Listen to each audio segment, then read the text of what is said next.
Good day guys, so nag-ride kami ni OBR sa Ilocos at naka 1,000 kilometers yung natakbo namin, tapos may 1,000 kilometers pa na natakbo si ADV before nun. So kailangan na nating i-change oil kasi naka 2,000 kilometers na siya nung last na nag-change oil ako.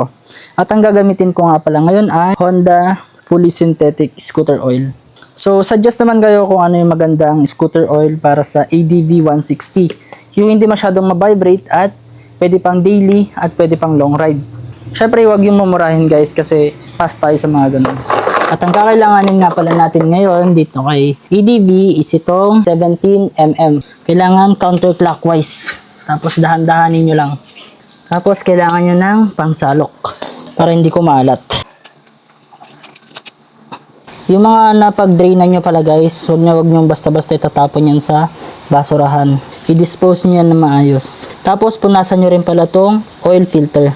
Tsaka itong cover. Sa pagkabit nga pala nyan guys, ganito lang. Papasok nyo lang dyan, pati itong filter. Tapos papasok nyo lang dyan ng buo. Tapos clockwise nga pala yan. Kapag hihigpitan nyo na. Gamitin ulit natin yung 17mm. Tsaka ang pagpapahigpit dito guys, dapat sakto lang. Huwag masyadong mahigpit, huwag din masyadong maluwag. Okay na yan. Hindi na yan basta matatanggal. Dito naman gagamit ako ng plies kasi masyadong mahigpit.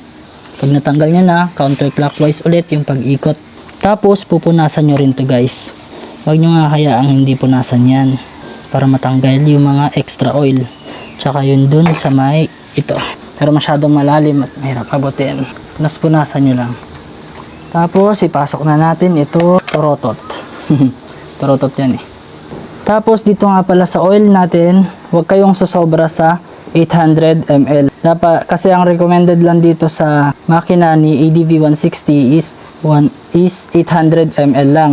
So, sundin lang natin yon. Kaganda naman dito sa may oil ng Honda, meron yan ditong sukat dito. Ayan o, yung may guhit-guhit.